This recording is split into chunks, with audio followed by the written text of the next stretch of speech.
Hello, welcome to episode 2 of the mini projects vlog series. Horse barn shedding some weight. Yeah, that kind of sucks, doesn't it?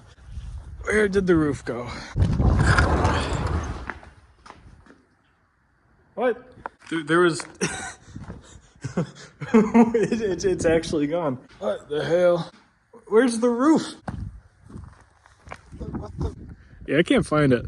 I wonder if it got picked up. Rather that or it's a couple miles off somewhere. I didn't really want to have anything done with this because, you know, that takes work and time, but probably should fix that.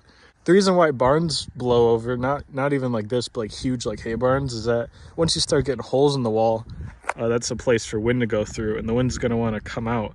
So it just blows more holes into the barn until it falls over. We've been having some pretty bad wind the last couple days, but yeah, that's kind of unfortunate. I'm not going to do anything in this video, but probably will. If I do, it'd probably be a main channel video.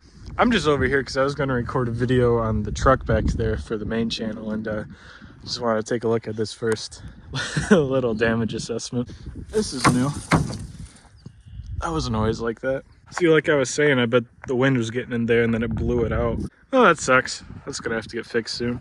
There are shingles everywhere. I don't know if I really mentioned this in the last video in this series, but when I was picking up the yard and mowing, even from that barn over there, there were just shingles all over the grass. Speaking of, I just mowed like 4 or 5 days ago. It already needs it. Looks like it hasn't been mowed in like 2 weeks. You know, I had a board in between these two handles. Hold it closed because when it's windy, they just shake everywhere. I don't know where that board went. Wait, is this it? Way down here? How did that even... You know what? Maybe it doesn't need one. Yeah, this is good enough.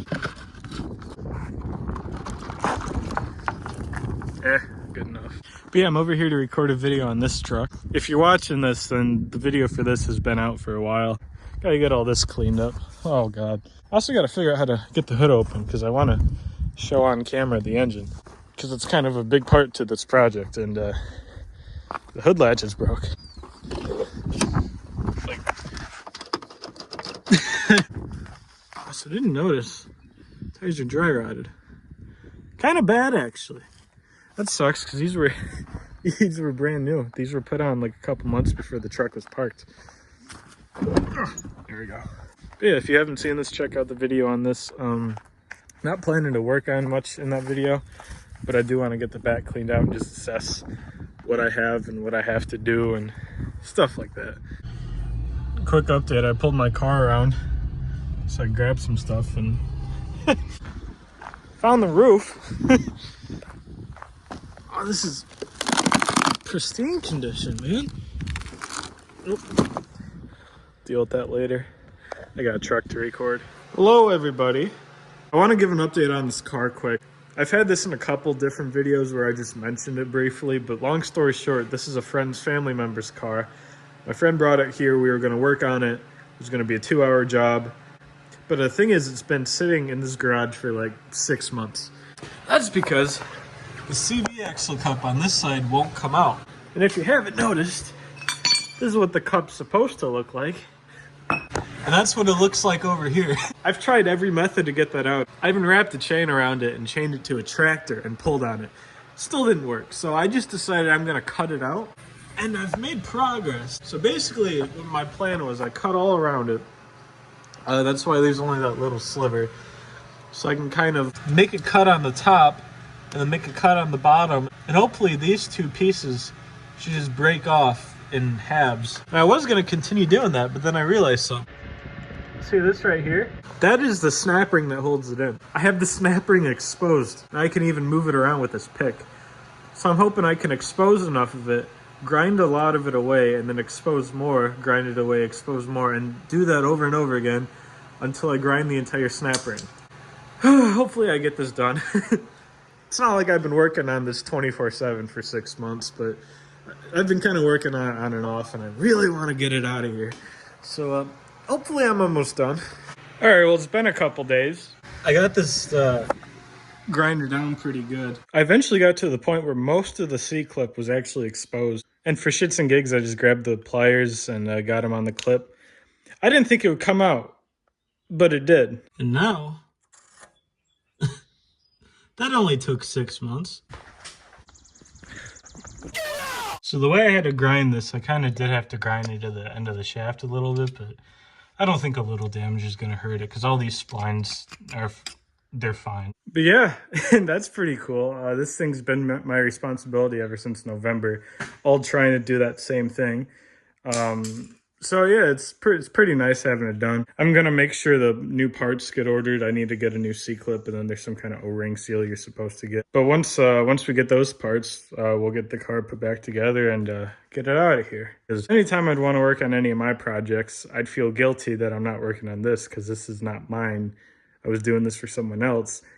But when you're cutting the same thing for, I probably have about 20, maybe even 30 hours into this, it gets really boring.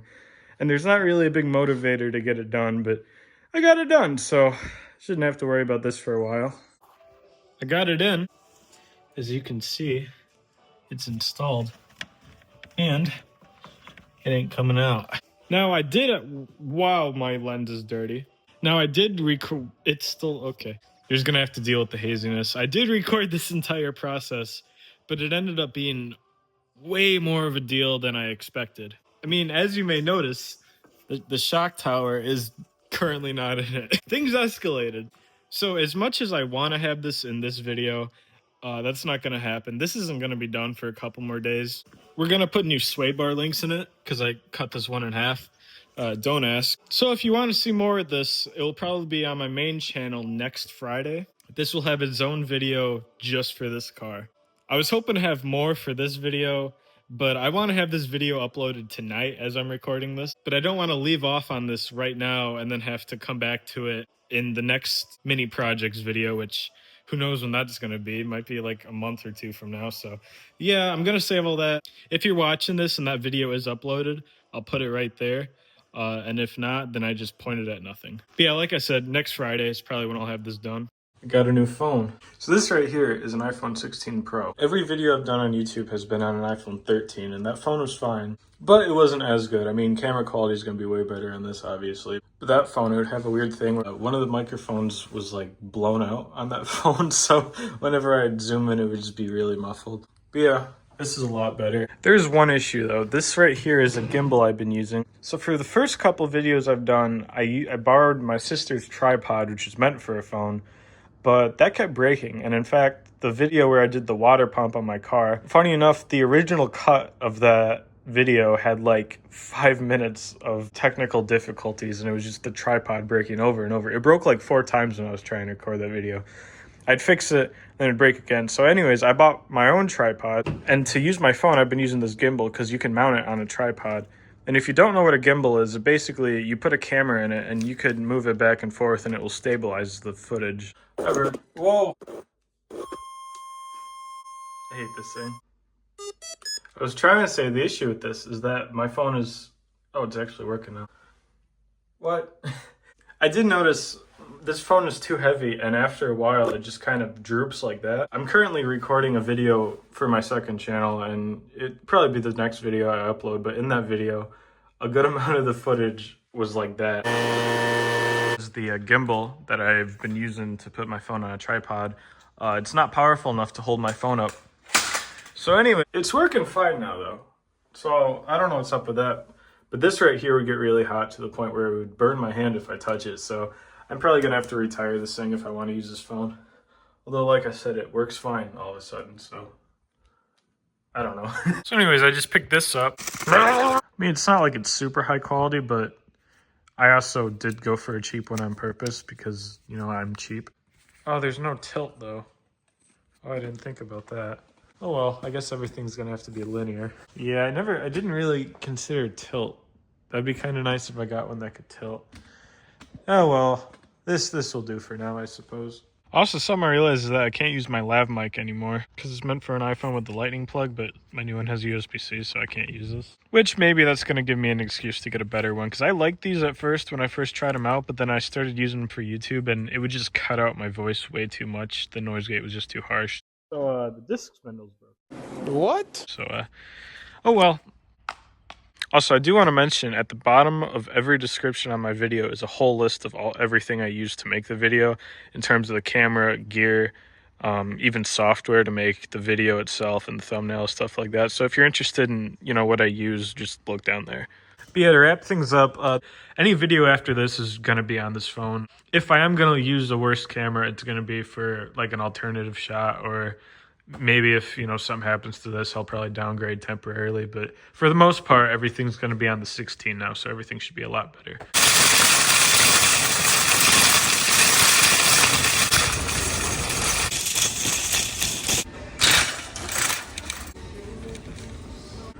Whatever happened to a little booklet that tells you the part number? I think it's this one. Am I proud that I bought oil at a grocery store? No. But did I get a $58 discount from the bottle return center? Yes. Now, did it take like 40 minutes because the whole family showed up and hogged up most of the machines? Also yes, but got a free oil change out of it, so guess I can't really complain.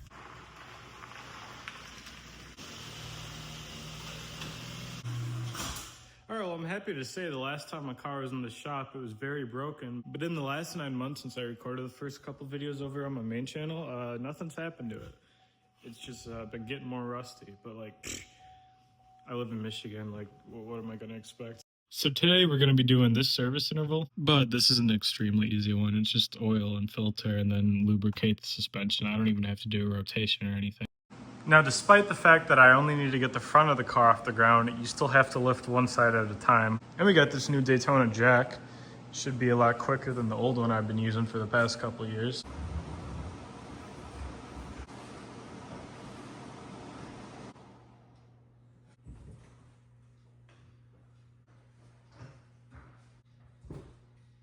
Well, it's off the ground, and like usual, it doesn't look like it's sitting level.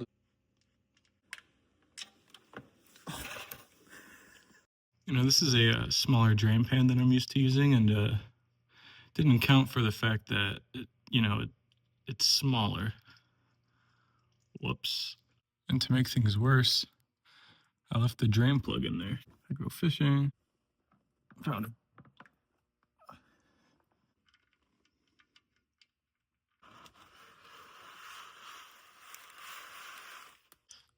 That filter's in a stupid spot. I always have issues with it, so I'm just gonna go straight to the big old pliers method.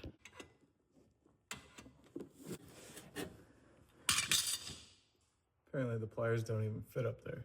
Or I think it might have been these guys. There we go. I'm gonna try not to get it everywhere this time. Except it is right over a cross support, so that probably ain't gonna happen. Let it drip all over the alternator, just like GM intended.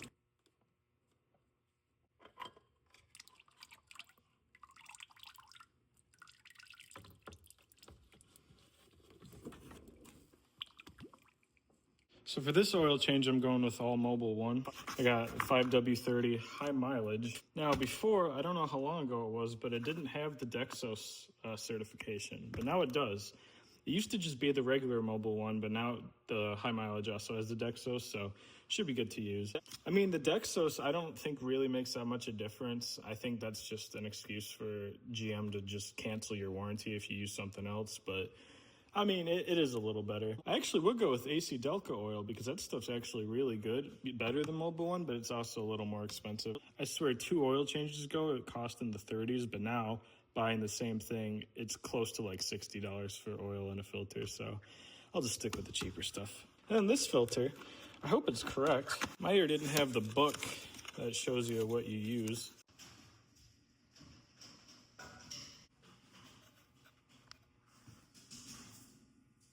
All right, so it was a little shorter, but everything else is the same, so should be good enough. I did double check a few places, and a lot of places say this is the correct filter in terms of mobile one, so it's mortalized. I'd love to torque this drain bolt to spec, but fortunately, when GM just signed this, they were just like, "Oh, that's good enough, just send it." So I'm just gonna do whatever feels good enough. Yep, good enough. The GM way. So for this interval, not only are you supposed to change the oil, but you're also supposed to lubricate the suspension. However, the only grease points I got are those. And the only reason these have any is because I replaced them. The originals didn't have any. So I don't know if they're even taking grease, but I mean, hit them anyways just in case. Yummy. To reset the oil life on a Terrain, it's really easy. Go into your oil life settings and then just hold down the set clear button. Go to yes, just like that. All right, is it gonna piss everywhere?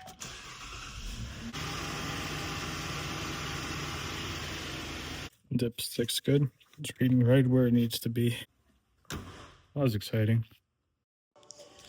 Well, that's about it for this video. Thanks for watching. Sorry again that there isn't much in this video. The last video in the series was like 42 minutes, so maybe this is just evening it out. Also, sorry for not uploading in forever. I was doing so good uploading once a week, but I haven't uploaded in like 2 months. And that's because everything I'm working on is such a big project. I was working on something and it was going to be a main channel video.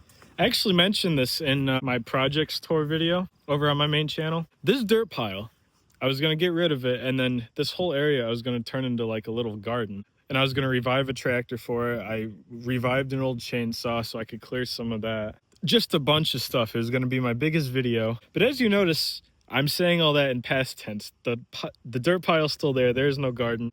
And the fields started growing a long time ago. So I'm too late for this. I might still do the whole tractor thing because I might as well just till this over the summer because that's what you're supposed to do anyways. But it's not going to be as big of an endeavor as I thought. The chainsaw revival, that's going to be worked into its own video because I never really finished that. That's going to be over here on my second channel because I actually gave up on that and I started working on my newer chainsaw, but even that had some issues. But I'm probably just going to work that into my next mini projects video. And then the other thing I've been working on, besides the car, of course, is all of this two-stroke stuff. All of these trimmers, leaf blowers, all kinds of stuff. I want to get all that stuff fixed up and sold because it's spring. We're currently going into summer. Actually, the first day of summer is today. We're technically going to be in summer in like a couple hours as I'm recording this. So yeah, I've been doing all that. This all will be its own video as well on my second channel, but it's just taken so long. So yeah, that's where I've been. That's why I haven't uploaded in 2 months. I have been working on stuff and I have been recording videos. It's just that everything I'm working on takes forever. The key to being able to upload once a week is you have to finish a project once a week. And I can't do this all in 1 week. I mean, I maybe can, but it's when I have multiple things going on. There was one point not too long ago where I was working on like 4 or 5 videos at the same time. And I record and edit everything off of just my phone. So it got really stressful trying to figure all that out. But since this video's done, once I have this exported, I could delete all the clips off. That car is going to be done next week, maybe even this weekend. But like I said, that video will be up next Friday, so all that can be done. The garden, I'm too late for that. I've accepted that. So all I have to do is all this two-stroke stuff. And once that's done, I could actually start getting back to my projects I want to work on, like my truck. And there's all kinds of other stuff I want to do too. I have this scooter I want to use since it's warmer. I actually rode it around quite a lot last year. But towards the end of the season, it leaked all of its brake fluid out, so I got to fix that. So there's going to be a video on that. Actually, that might be the next thing I work on once I get all this done. And this is just in terms of working on stuff. I got a whole bunch of stuff going on in life right now. Like, I can't guarantee I'll be able to even work on anything in general every day. But yeah, I'm happy to get a couple things knocked out. But yeah, I guess thanks for watching. Like I said, video on the car will be on my main channel next week. Video on all this shit will be up whenever the hell I finish it all. And then I could start doing some more fun stuff. So look forward to that. But anyways, thanks for watching, and I'll see you guys next time, maybe. Bye!